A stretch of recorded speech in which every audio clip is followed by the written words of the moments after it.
First of all, I'd like to say hello everyone for joining the first episode of the Korf Wellbeing podcast. Today we're going to talk about a few things. It's going to be more Q&A based, as many of my followers have sent in quite a lot of questions about what they want to know about the podcast and the Instagram account, and also just general life advice. Some of it, there's a couple of questions that are a bit jokey, might come across as a bit rude maybe, but I'm sure you'll be fine with it. I'll try and link it back to the main objective. Right, so first of all, what spurred me on to start the podcast? Really, it was just a platform to raise awareness and help end the stigma that surrounds mental health, because there's obviously a lot of bad stigmas that go with it, and people are afraid to speak out and speak up. So I'm just trying to share my knowledge and personal experience with as many people as possible over the next few months, years, however long it takes, and just try and make people feel that they don't have to feel the way I have felt throughout my life, especially for the last 10 years since I've suffered with my mental health. Also, it's quite a niche market, I suppose, because no one really talks about it that much, so it makes it, it's just good to speak up about these sort of things. Also, I kind of want people to start following in my footsteps and thinking it's fine to speak up about these things when, there's this whole stigma around it that it's not good. People shouldn't talk about it because it's such a taboo subject. But yeah, I just want people to speak about it more and talk up when they're struggling. I think especially in the younger male population as well, there's such a high rate of suicide figures in that. And I think it's because as we grow up, we're kind of tuned into thinking that men aren't allowed to cry, all of this type of stuff, but letting out emotions is completely fine. Men struggle with mental health issues too. They go through a lot of things just as women do. But for example, when you're a child, and if you're a young boy as a child and you fall over and you might start crying, or you're bleeding and you might start crying, then your parents will be like, oh, come on, be a big boy, don't cry, you'll be fine, come on. And then if it's a girl, then they're kind of like, let it all out. And I've seen this with my own eyes, but through myself and my brother, and also now I've got a younger sister. It's like that for the girl. But yeah, I think it's kind of tuned into us from young for men to kind of keep close to it. And as no one speaks up about it really, it just makes it more. It just makes it better to try and speak up about it now, to try and change the whole social concept of it not being a good thing to talk about. So yeah, that's why I started the podcast. Question 2 was, what should I do if I'm worried about my mental health? First of all, I'd advise that you talk to someone that you trust. This could be a close friend, maybe even a group of close friends that you trust, or one of your family members. I think talking to people is the best thing you can do if you're worried about it, because there's numerous times where I've spoke to someone about my mental health issues, and then they, within a couple of weeks or even in that moment, they say that they've been struggling with the same thing, and then it just means that two of you are there to help each other through it, and it makes it a lot easier. It feels like there's a weight off your shoulders and someone else might understand what you're going through. On top of this, after you've spoke to them, or if you don't want to speak to them at first, maybe I'd suggest seeking some professional help, whether this is just going to the GP and just getting them to refer you to a talking therapist, which is normally done through, especially in the Southwest, it's done through Outlook Southwest, which is free, and they're all there to help you through cognitive behavioural therapies and stuff like this. And advice I'd give to someone if they told me they were struggling is, you just don't want to silver line everything when you're talking to them. So if they say they're struggling with, say they're feeling quite depressed at the minute, you can't be like, oh, well, at least you've got a roof over your head, because to them, being depressed is the biggest problem in their life, and you don't need to downplay that, because it might make them end up feeling worse. Also, just don't be scared to tackle it head on and speak up about it. So yeah, that's what I can say about that. The next topic someone wanted to talk to me about is anxiety and loneliness, which is quite relevant to me, as I've suffered severely of anxiety probably since I was probably 10, 11, 12 maybe, so it's been over 10 years. What you've got to do is just trying to work out what makes you feel anxious or what triggers it. This can be done not quite easily, but you will notice after a certain amount of time what triggers it. Like, for example, I don't like being a passenger in a car, or like just out of my comfort zone in that sense. You can use different techniques to combat against it. There's one called the grounding technique, which is also known as the 5, 4, 3, 2, 1 technique, which is you look for 5 things you can see, 4 things you can touch, 3 things you can hear, 2 things you can smell, and 1 thing you can taste. This basically puts you in control of your surroundings, or back in control of your surroundings as you've noticed all these things around you, and takes your mind off of what you're panicking about. On top of this, another good thing that one of my old therapists said that she used to do was, so say she felt like she was going to have a panic attack, she used to get them when she was driving. She'd get out of the car, like pull over obviously where it's safe, so don't like be causing any traffic accidents, because that obviously isn't good. But she'd get out of the car and just start doing star jumps, maybe for 30 seconds, just to get her blood pumping a bit and take her away from that flight mode and put her into fight mode.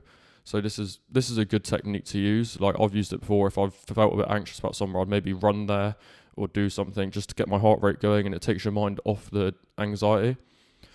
Other tips could be that if you're struggling with your anxiety, you can almost find a quick escape, whether that's at the end seat on a cinema, sit near a door if you go out for a meal, or near a bathroom. That way, if you need a minute, if you feel like you're going to have a panic attack or just go downhill all of a sudden, then this means that you can just have a quick escape, like recuperate for 5 minutes, make yourself feel better, calm down, and then go back in and sit back down again. In terms of loneliness, I think this is a very difficult one, because when you struggle with your mental health issues, even when you're around people who are your friends or your family, you can still feel very lonely, even though essentially you're not. But what you've got to remember is that all these people want to be spending time with you, or else they wouldn't have invited you there, or you wouldn't be with them. So they want to spend time with you. There's no reason to think that they don't, or feel lonely when you're there, because you should just enjoy these moments whilst you can. It's also, you've got to surround yourself with positive people. So people who are going to be supportive of how you feel in yourself, people who know what you're feeling. There's nothing worse than someone just being negative all the time about stuff. It just makes it more difficult for you to deal with, considering you have a mental mindset already. So it can be quite awkward. Sometimes it's best just to cut these people out of your life if they're not bringing anything to your life, and it can make you feel a whole lot more refreshed in yourself. If it comes to when it's like in lockdown, like we are now and we have been for most of this year, you've just got to try and stay active with your friends, as in just FaceTime them, do group chats, spend time with your family, obviously meet up with one of them outside, adhering to the rules, just so you get that bit of human connection still, or else you will feel a lot more lonely. I know that this can be difficult for people who are at university, if they're in a room by themselves or they're locked up away in the universities. That's why we see so many people now struggling with all these mental health issues, and sadly end up taking their own lives because of this. But yeah, just try and, even if you're stuck in a room by yourself in lockdown, just FaceTime your friends, speak to your family, just do what you can to try and keep yourself as not as lonely as you can be. Another thing I want to talk about is people who almost think that mental health issues can be like fashionable. They're like self-diagnosing themselves, like to put it on social media. So people might say that they got nervous before an exam and they're like, oh, I've got really bad anxiety. And it kind of ticks me the wrong way, because I'm like, no, you don't. Like, you don't have really bad anxiety or anxiety issues, anxiety disorders, if you just get some pre-exam nerves. Like, there's nothing wrong with it. That's natural. That is your body's natural reaction to doing these things. And also, stress like that can be good for your body. Also, say people take a minor loss in something, they might, I don't know, someone might go for a game of football or watch a game of football and their favourite team loses, and then they'll be like, oh, it's made me so depressed. But no, not really, it hasn't, because that's lasted for about a couple hours after the game, and you just feel a bit a bit annoyed that you didn't win or your team didn't win, and then you're not depressed, you're not having these horrible feelings for like more than 2 weeks at a time. So I think people should not treat it as like a fashion statement almost. I know that might be a very, I don't know, controversial or broad term, but that's how I feel that people treat it sometimes. But yeah, on to the next one. Quite a few people actually said about this, is in COVID, tackling lockdown loneliness, which I've just covered there, exploring new or old hobbies and routine or productivity. Obviously I covered loneliness in the previous question. Also, new hobbies are amazing when we're in lockdown because they can pass time so quickly from the enjoyment of learning a new skill. I've been learning, well, I haven't been learning, but I've been stretching a lot more and doing a lot of mobility work every day in the morning. And this just puts me in a really calm mood, and it's also so good for your body because you're stretching, working your mobility, improving your flexibility, getting blood to your muscles, and more positive benefits to this. Also, having old hobbies, can make you almost give you a sense of nostalgia, which is so good because it makes you feel, it just reminds you of times like however many years ago. For example, I've started skipping as well as stretching, and I used to skip a lot when I used to play badminton at a very high standard, funnily enough. And yeah, I used to skip all the time then, and I was really good at it, but then I didn't pick up a skipping rope for probably years and years after that. So in lockdown, I ordered a nice new speed rope, and I've been using that all the time. And it just makes you, obviously, the endorphins from the exercise help, but it's so good. Routine, is it beneficial? Yes, completely beneficial.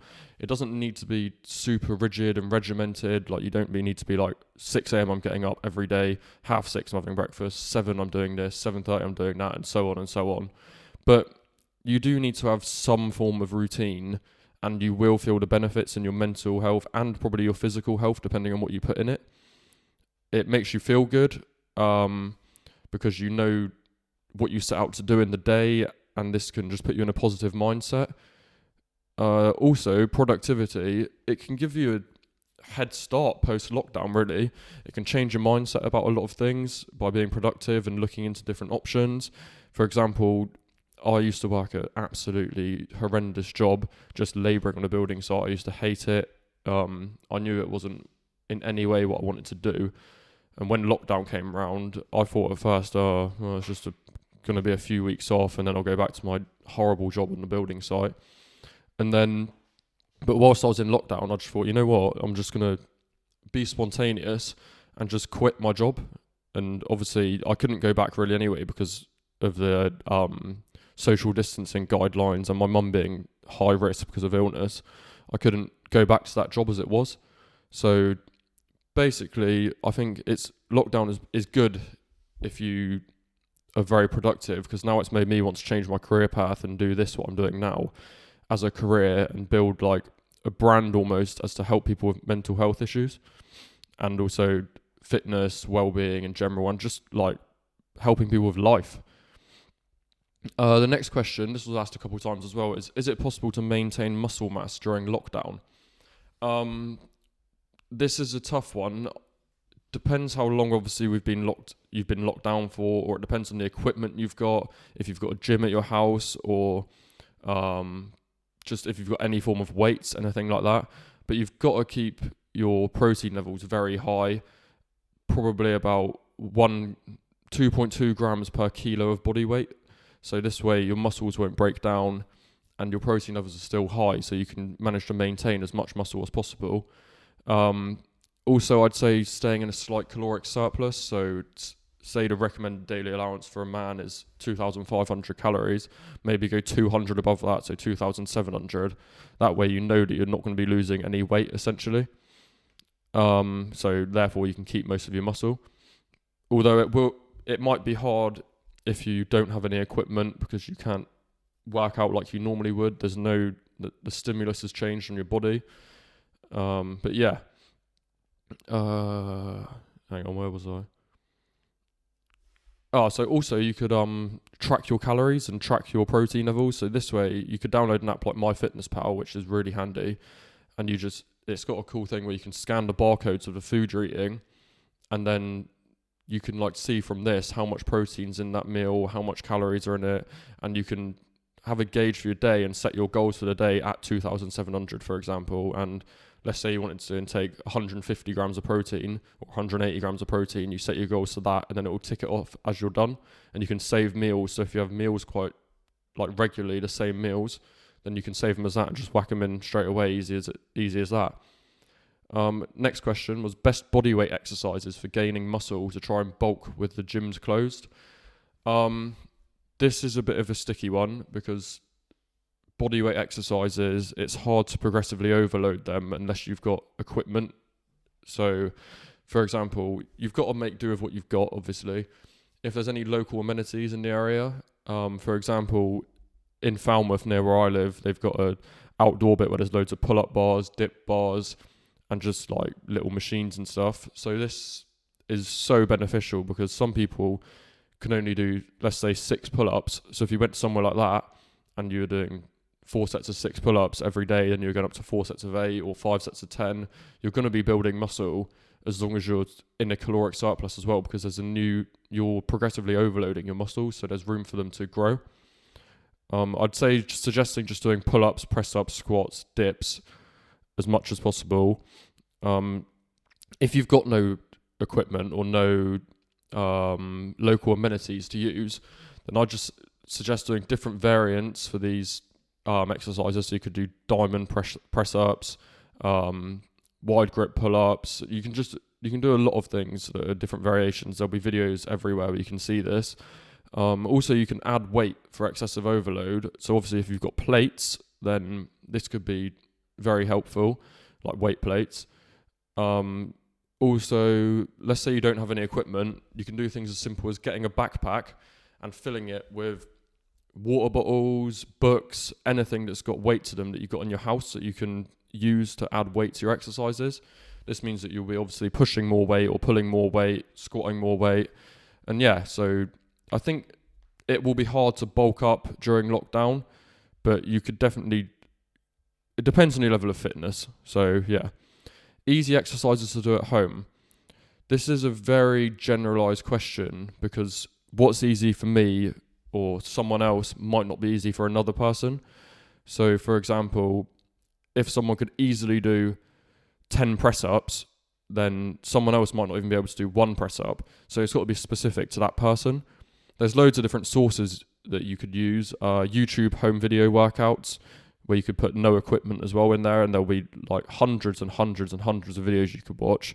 Also, there's like WOD websites, which is like a workout of the day, which athletes seem to follow. You can tailor that to yourself depending on what equipment you've got.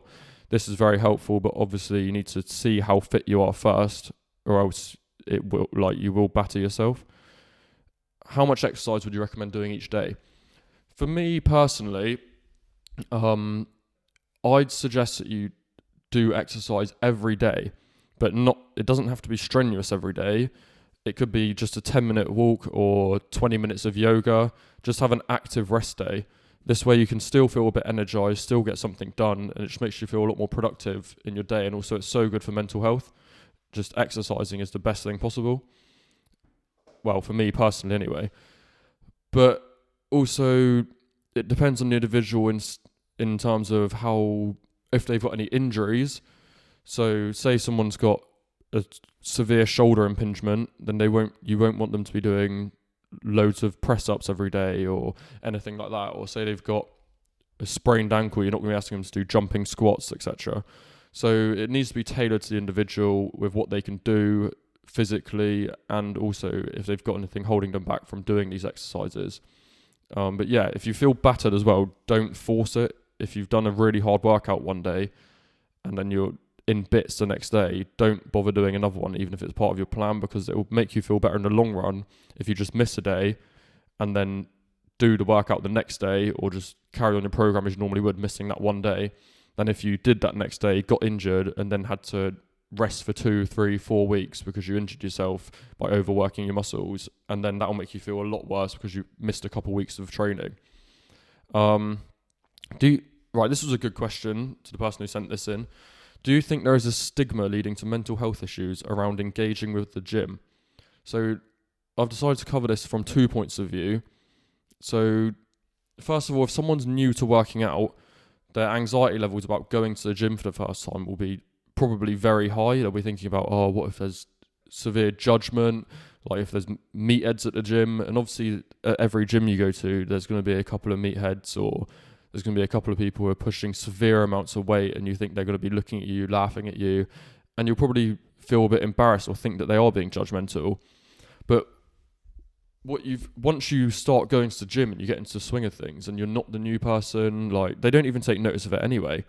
And everyone at the gym is always so friendly, from my personal experiences anyway, that it's just not a judgmental place, because everyone starts somewhere and everyone's got to start somewhere. It took some of these people 10, 15, 20 years to get to where they are with their physique and how they look. So don't think it's going to be an overnight sensation and you're going to look like them within a month. But just remember, they've all started at the same position as you, so you shouldn't feel embarrassed. You should feel good about yourself, that you're actually trying to do something to improve yourself and better your life.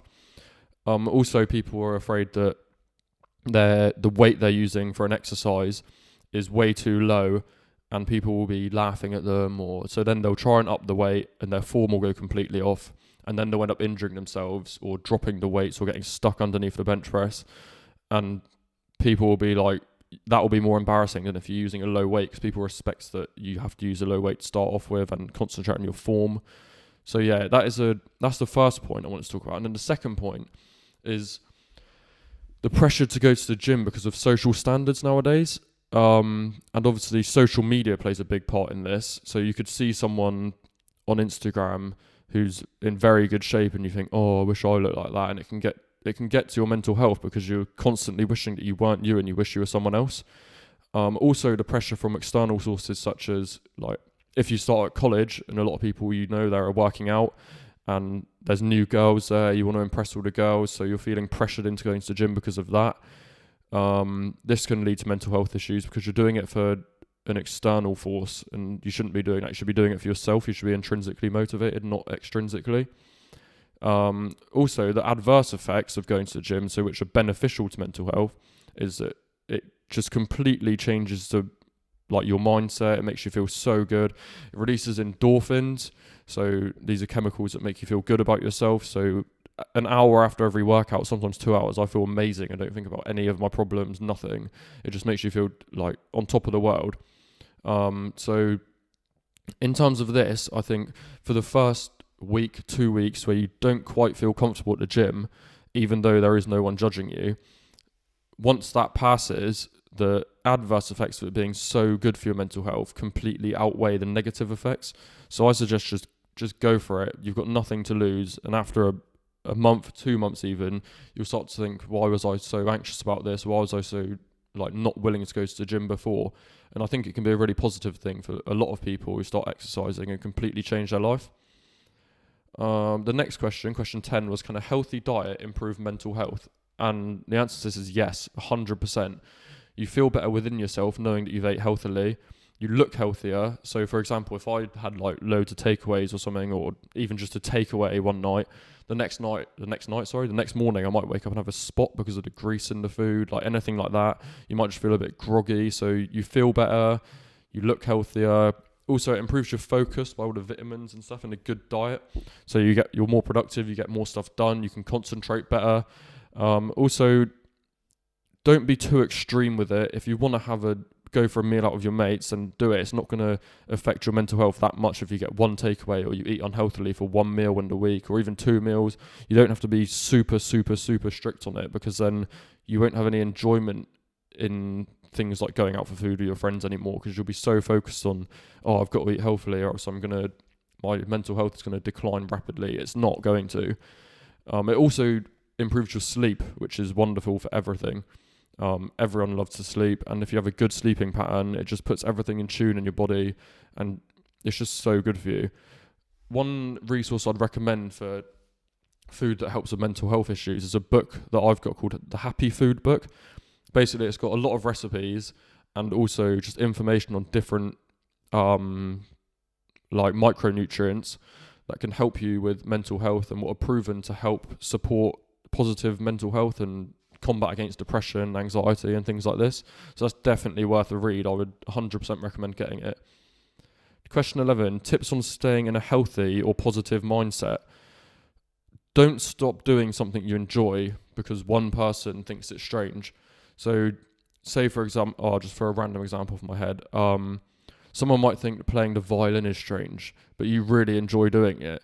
So just because they think it's strange, don't stop doing it because you're afraid of what they might think, or that you're embarrassed because they think it's strange. Because if you enjoy something, you want to do it for as long as possible and keep doing it, because it's just, you reap the benefits in terms of your mental health.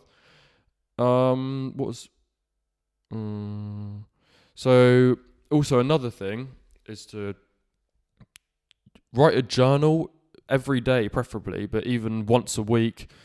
It basically just, you can write down what you're grateful for every day, what's good in your life. You can put down goals, but with goal setting, I'd say make sure that they are smaller goals, because then they're more attainable and more achievable. And also, when you look through your journal, even in a year's time, and you've seen all the things you've achieved, or a month's time, whatever, and you've seen all these little things you've achieved in each day, or over a week, say your goal's going to take you a week to achieve, then it's just a massive boost, and you can see where you started and where you've got to now, and it makes you feel so good. Don't be negatively affected by the perceived norm in society. So if someone thinks something's normal, or I don't know, let's say there's such a expectation on young people now. I think this is mainly because of social media as well, because you see all these people who have achieved these things, that by the age of 25 you should have a degree, have a well-paid job, live in a house, like your own house, or be renting your own place, be in a stable relationship. And these are just the perceived norms of like life as it is today, when really none of those things really matter as long as you're happy within yourself. So I still live at home now. I'm single, but over the last year I've been a lot happier than I was over the last few years, even when I've been in relationships, whatever, just because I've had time to focus on myself and do what I want to do, and try and change my mindset and change what I want to do with my life. Say no when you want to. This is a big one. So basically, if you want to stay in one evening and just chill out because you've had a busy day or even a busy week, and you know that all your friends are begging you to come out, or they want you to go out for a few beers or whatever, then don't be afraid to say no, because in the long run, this will make you feel better. And also, if you practice saying no, that when you don't want to do these things, you can say no with ease, and your friends they'll just understand, because they know that you just want to have a chilled night or whatever, anything like that. But also, don't completely neglect your friends and never go out, because that can be very detrimental to your mental health. And also, you don't want to start ruining friendships just because you can't really be bothered to go out if you've had a hard day. But yeah, just don't be afraid to say no if you really, really need to have like that time away from your friends. On top of this, to stay in a healthy, positive mindset, I'd say start your day how you mean to go on. So even if you make your bed in the morning and then plan out what you're going to do for the day, or do some yoga, some breathing exercises, if you start your day productive as possible, then your whole day is going to be as productive as that, because you've set your mind into that productive mind state. You know you're going to get this done, you're going to get that done. So yeah, I think that's another big thing. Number 12, how can you balance mental and physical health and still maintain motivation? First of all, mental health and physical health go hand in hand, in my opinion, because the better your physical health and the more you work on it, the better your mental health is. So for example, if I'm ever feeling down and the last thing I feel like I want to do is go and do a workout or go do some exercise, then I always make sure that I do it, because at the end of the day, if you're feeling down and you exercise, it will 100% work. Just trust me on that. If you're feeling down, go and do a quick workout, even if it's 10 minutes. Just the endorphins released in your body are going to make you feel 100 times better, and you'll be so chuffed that you did it afterwards, compared to if you just sat around in your room or lay around, like lying down on your bed, watching a film, watching Netflix, which, don't get me wrong, we all are guilty of doing. Like, it's been lockdown and I've been sat in my room quite a lot, just not doing a lot. But still, you have got to be productive as well a lot of the time. So moving on to question winter lockdown tips. This is an interesting one, considering we're in winter now and we're in lockdown now. And for all we know, it could go on for another month. You honestly don't know. So what I'd suggest is start doing something new or set yourself goals that are achievable. So even if you want to learn a new talent, that could be anything to do with juggling, anything like that.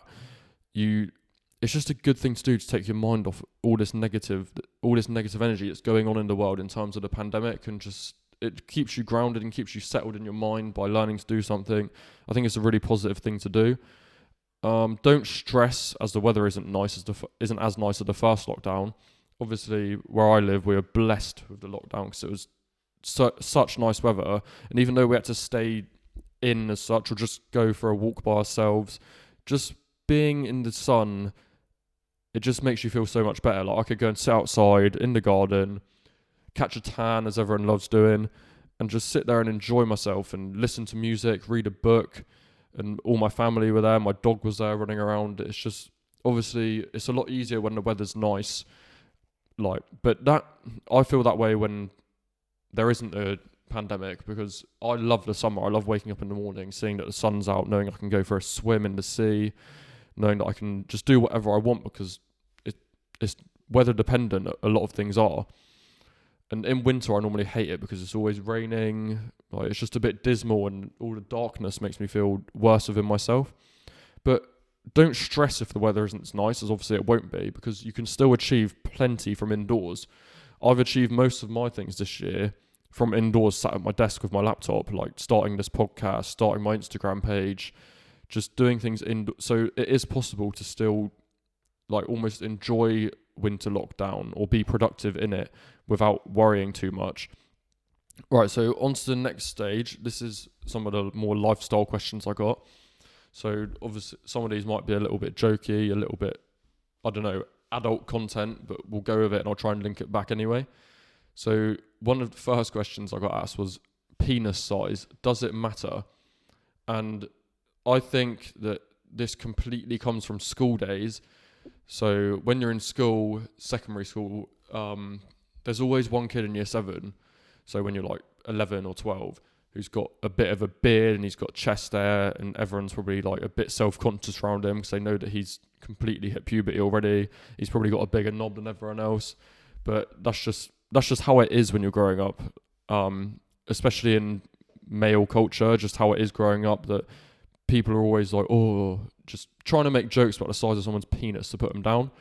But yeah, or people can be self-conscious when getting changed for PE or something like that. But it's just down to just people hitting puberty at different ages and going through different stages in their life. And yeah, obviously there's nothing you can do about it either. Also, if you start seeing someone and are worried about it, there's more ways to stimulate someone than just your penis and the size of it. People are with you and have feelings for you because of like who you are, not for the size of your dick. So yeah, I think also your partner or whoever you're seeing is not worried about that in any way possible. And if you really, really are struggling with it or getting paranoid or any of this, just talk to them about it.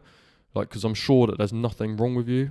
Also, I think there's a negative perception or expectations from people because of watching porn and the standards that are set in porn. And obviously people will watch porn, and even for girls, there's someone like the porn star might have a really nice body, like, but then most of the time they got fake boobs, they might have a fake bum. Like, I think it's very detrimental to people's expectations when it comes to sexual relationships. If you watch too much porn, or if you expect things from porn. So yeah, I think that can be a bit of a negative side to things. Also, the older you get, the more you realise that it doesn't actually matter really. Like, no one talks about it. No one really is gonna say you were seeing someone. There's high chances that they're not gonna go and talk to their mates, and if you split up and be like, oh, he's got a really small knob. And if they do, they're just immature and they're just trying to get back at you, and no doubt they're probably lying, so don't even listen to them. Also, there's some certain freak stories about this, so it can be a negative. Like, you do hear about these one-off people who have like absolute giant wood, and they like a girl slept with them and they'll tell you that it actually hurt, like there was no pleasure in it, it hurts. So don't think, oh, he must be a legend because he's got a 10-inch penis. Like, no, he probably actually has really awful sex because because it hurts too much for the girl. But yeah, on to the next one. This is another bit of a rude one. How often should you masturbate? I was not expected to get asked this, but as I said, I will try and cover it and link it back to like the point of this podcast and the subjects that I'm trying to get across. Obviously, this is personal preference. So just do what you want. If you want to masturbate a lot, then do it. If you don't, then don't. It makes no difference to you as a person. There is also this like worldwide idea that because when you orgasm, your testosterone levels alter and lower themselves, people think that it's got a direct effect on their performance. So their testosterone levels will go down and they won't be able to push as much weight in the gym. They won't be able to perform as well. But the change in testosterone levels is temporary and highly unlikely to affect a person's fitness levels or strength levels. If you feel like it does, it's more than likely just a placebo effect because you've read these things online or heard these things that, yeah, so it's just that's a bit of a myth, let's be honest. And also, on a different side of it, don't go overboard and just masturbate a lot because it can probably have some negative effects on you and also maybe even start to hurt if you do it that much. So yeah, just do what you want, but just don't harm yourself doing it. Another one I got asked was, how are you so good at Call of Duty? And this is a bit of a banter question, but I will link it back. But obviously being in lockdown helps that a lot. Not having much to do in some evenings, everyone being off, not being able to see each other in person. So you just jump on the PlayStation together or whatever. Also, for example, when my brother was down, he had his Xbox and I had my PlayStation, and one of his best mates who lives in Australia, he obviously was in lockdown too. So we used to play in the morning because of the time difference. And then it probably does a lot for my brother's mate who lived in Australia, because he doesn't get to see any of his friends from over here ever, really. So just speaking to them and having a laugh with them in the morning, it just probably made him feel a lot better whilst he's in lockdown about himself and about his situation as well. So I think people shouldn't shy away from talking about gaming, because in male culture and female culture as well, it's a very big thing. People can make a lot of money from gaming. People get a lot of enjoyment, but I think people shy away from it because they're embarrassed or feel that it's seen as being nerdy or not cool, or if a girl finds out, they might be like, oh God, that's really not attractive. But it just has positive benefits to your mental health as long as you don't, as long as you don't become so addicted to it that you never come out of your room, you're always on it 24/7, you can't stop, you're losing sleep because of it. Everything's got to be done in moderation. But if you jumped on the headset with your friends and you have a good time and you win a couple games of this or that, then it makes you feel a lot better. And there's even studies that have been done to show that there is positive effects of mental health on gaming, but then also I think there is negative effects. It can put you in a really bad mood if you keep losing on a certain game. Also with, games like FIFA, you hear a lot of stories of people who spend a lot of money on buying things on FIFA to make their team better. And that can have a spiraling effect, because even kids can access these things, and EA should really think about changing it, because it's almost like gambling, and you're putting money. Like, some kids put on hundreds and hundreds of pounds to try and get a good player for their team, and they won't get them. And the company's just taking all of this money, and this kid has lost out on so much money or spent money on their parents' credit card, whoever pays the bill for the Xbox, and it can cause a lot of trouble. And having a child and then being in that gambling mindset or from such an early age can be very detrimental in further life. So yeah, but overall, I think it can be a positive. A bit of a jokey question there, but thanks for asking me that. I feel like I've managed to put a spin on those jokey ones and link them back to what I've been trying to say the whole of the podcast and the point of my page. But yeah, that's the end of the first podcast. I hope you've all enjoyed it. Obviously, it's a new experience for me. And it will get better with time as I get more comfortable in front of the camera and behind the microphone. But yeah, I'd like to thank everyone for joining. Thank you everyone for listening or watching, whether you're on YouTube or on Spotify. And I'd also like to thank the ones who sent in questions and topics for me to talk about again. It's a big help, and also I'm sure it's helped some of you, or I'd like to hope so anyway. My hopes for this podcast in the future is just to grow, just to get more subscribers on YouTube, more listeners on Spotify, get my message out there. And then one day I'd like to have, obviously can't at the minute because of lockdown, but I'd like to get guests on the show. I've got a couple lined up already. One of them who's in the professional sport world, and so that will be an interesting one. But yeah, that's my goal. And obviously there's dream guests that you'd like to have. Like, I watch someone called James English a lot. I'd love to be on his podcast or him come on mine and talk about his personal experiences with all of this. But yeah, there's a lot of goals I've got for this podcast. I want to grow it into a business eventually, so this will be my main money maker.